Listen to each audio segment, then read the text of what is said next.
bienvenue à notre rubrique « La famille s'interroge ». Une question m'a été posée sur l'émancipation. Dolly, c'est quoi l'émancipation dans le mariage? Devons-nous nous faire écraser ou bien nous avons droit à la voix? J'ai dit l'autre fois que l'émancipation dans le mariage et dans la société était différente. L'émancipation, avant même le 8 mars, elle existait déjà. Nous avons l'exemple de la reine des Saba, les femmes guerrières. Ça, c'est l'émancipation dans la société. Elle existait jusqu'à ce qu'on vienne reconnaître que la femme avait les mêmes valeurs que l'homme, même intelligence, les mêmes capacités. Et c'est ça le 8 mars. De la même façon, de l'autre côté, l'émancipation dans le mariage existait aussi depuis l'institution du mariage.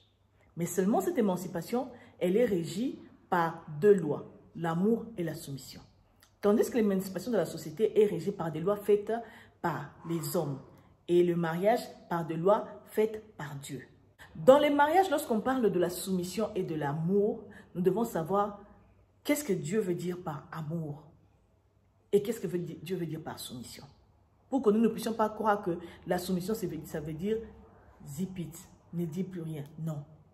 Lorsque Dieu donne l'amour à l'homme, il définit son amour dans le livre de Corinthiens.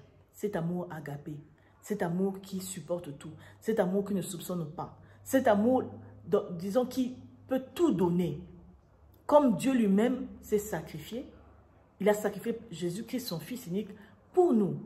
Dieu parle de cet amour agapé et non pas de l'amour philéo. Cet amour qui peut finir, cet amour qui naît peut-être parce que tu as des beaux yeux, parce que tu as un beau corps, parce que ceci. Ce n'est pas de ça. C'est l'amour agapé, c'est un amour qui normalement ne doit pas finir chez ton partenaire.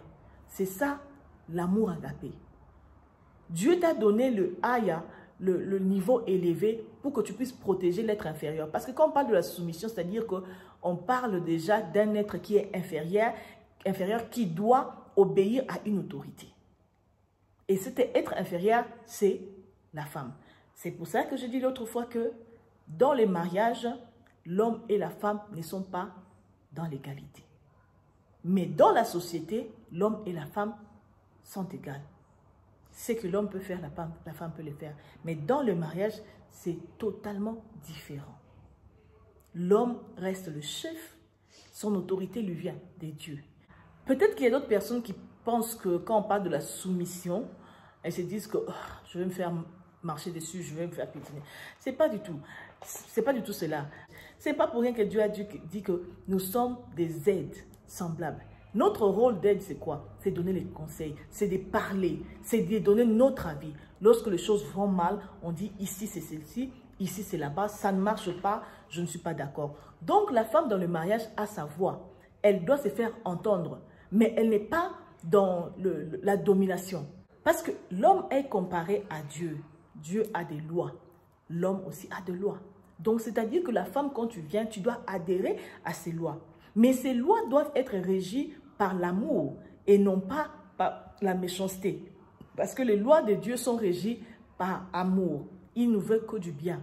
Si les lois de l'homme sont régies avec amour, je pense que la soumission, lorsque la femme vient sous ces lois-là, ce ne sont pas des lois qui vont nuire à la femme. Donc, elle va automatiquement vivre dans cette soumission. J'avoue qu'il y a des cas rares où les femmes, elles sont tout simplement rebelles, qu'il y ait de l'amour ou pas, elle est très belle. Okay? Mais en tout cas, lorsque les lois sont régies, ou bien les lois que l'homme, de l'homme, sont vraiment formées avec amour, cela ne peut pas nuire à sa femme. Il n'y a aucune raison que la femme ne puisse pas être soumise. Ça ne veut pas dire que tu ne dis rien. C'est-à-dire que dans la mission de cet homme, tu as un plus à apporter, tu as un rôle. C'est-à-dire que tu peux aussi apporter ta mission à toi, c'est-à-dire tes idées, tes propositions. Déjà dans les mariages, l'émancipation avait existé depuis la création.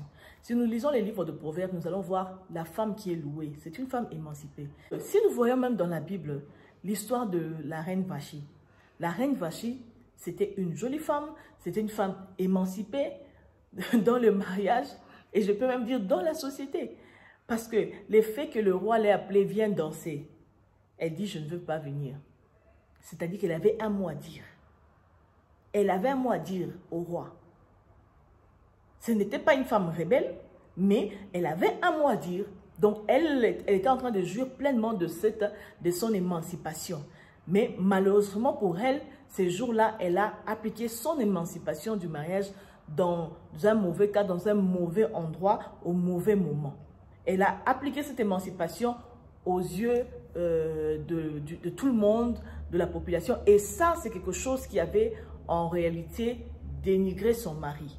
Et étant donné que le mari est le chef, et voir sa femme les dénigrer en public, aucun homme n'allait prendre ça. Et c'est comme ça qu'il y a eu maintenant, disons, bras de fer.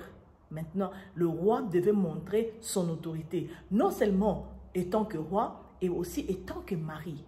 Ainsi, et c'est pour cela, pardon, qu'il y a eu cette décision de chasser la reine Vashti. Donc, l'émancipation, nous avons notre voix, nous avons quelque chose à dire, nous avons des choses à dire, nous avons à participer pleinement dans le mariage, dans la mission du mari.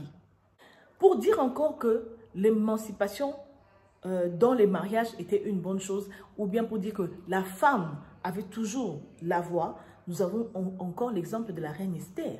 Esther qui ne devait pas entrer chez le roi sans être appelée, mais elle a fait violence. Donc, elle est partie chez le roi pour demander ce qu'elle voulait. Donc, elle avait quelque chose à dire et elle a été exaucée. C'est-à-dire que l'émancipation dans le mariage, ça ne veut pas dire la femme, sois belle et tais-toi. Ça veut dire que sois belle, tais-toi et un cerveau, soit une femme de valeur, soit une femme bouillante ou bien qui travaille. Tout ça, ça fait partie de cette femme de proverbe. Mais maintenant, qu'est-ce qui se passe quand on est en train de dire que l'émancipation de la société ne doit pas entrer dans le mariage? Mais qu'est-ce qui se passe pour que cette émancipation-là puisse entrer? Parce que lorsque cette émancipation vient entrer dans le mariage, il y a toujours destruction. Parce que c'est l'émancipation de la société, elle est faite de lois des hommes. Tandis que l'émancipation dans le mariage, elle est faite de lois de Dieu, que je dis, l'amour et la soumission. Mais pourquoi cette émancipation-là, deux fois, vient entrer dans les mariages? C'est très simple, parce qu'il y a maintenant déséquilibre de ces lois divines. Lorsque les lois divines ne sont pas respectées, qu'est-ce qui va se passer maintenant? Il y a un désordre, il y a maintenant un chacun pour soi, il y a la voix de tout un chacun veut intervenir. Chacun, parce que ce sont des personnes à part entière, veut faire sentir que j'existe. Je ne sais pas l'intention de la personne qui m'avait posé la question.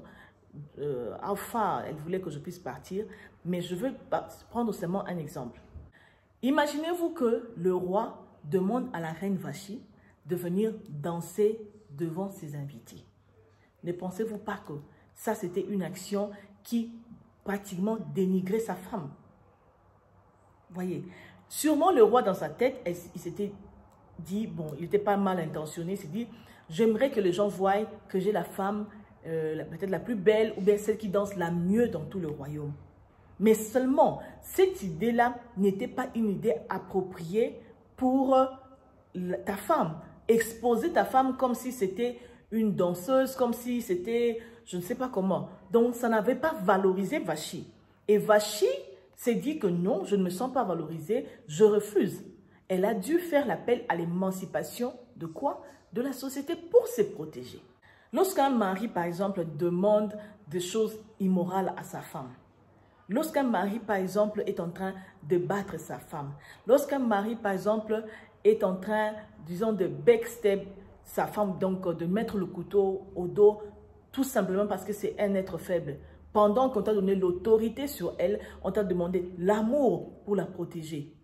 Qu'est-ce qui va arriver? Évidemment, la femme va recourir à l'émancipation de la société, son droit. Reconnaître que c'est une personne à part entière. Et puisque la femme ne peut pas, disons, imposer cela à l'homme, elle fera recours au plus fort, la société, qui est plus fort que l'homme. L'émancipation de la société entre dans les mariages lorsqu'il y a égoïsme, lorsqu'il y a déséquilibre de lois divines. En réalité, l'émancipation divine ne piétine en rien la soumission ou bien n'empêche en rien que la soumission soit appliquée. L'émancipation divine n'empêche en rien que l'amour puisse être appliqué dans le mariage. Au contraire, lorsque il y a le respect de l'amour, de la soumission, l'émancipation et encore une fois de plus, quelque chose de merveilleux qui vient souder le couple. Et la société vient intervenir dans le mariage tout simplement parce qu'il faut protéger l'être faible en ces moments-là. C'est pour cela que la justice ou bien la société vient intervenir dans les mariages. Mais au début de la chose ou bien de l'institution de Dieu, ce n'était pas prévu. C'est tout simplement la méchanceté du cœur de l'homme qui amène ou bien qui fait appel à l'émancipation dans la société, de la société dans le mariage. Et cette émancipation ne peut qu'amener le trouble. Donc si l'homme et la femme, chacun respecte les lois divines, chacun se met à sa place, il respecte ce que Dieu veut. Je ne pense pas qu'on aura besoin de faire appel à l'émancipation de la société dans les mariages parce que l'amour fera que tu puisses supporter, l'amour fera que tu puisses protéger. L'amour que Dieu nous demande d'agaper ne pourra pas te permettre d'insulter ta femme. Ainsi, la femme, toi non plus, tu ne pourras pas être une femme révoltée, rebelle, parce que tu as été appelé à être dans la soumission. Lorsqu'il y a l'amour, la soumission est là. Lorsqu'il y a la soumission est là, l'amour aussi est là. Donc vraiment, ça ne peut pas être séparé. Je ne sais pas si j'ai quand même répondu un peu à ta question, mais j'espère que j'ai ne fût-ce que frôlé disons la réponse. Alors, si vous avez aimé la vidéo, partagez, abonnez-vous, cliquez sur la cloche pour recevoir toutes les vidéos que je posterai. Et puis, on se voit à la vidéo prochaine.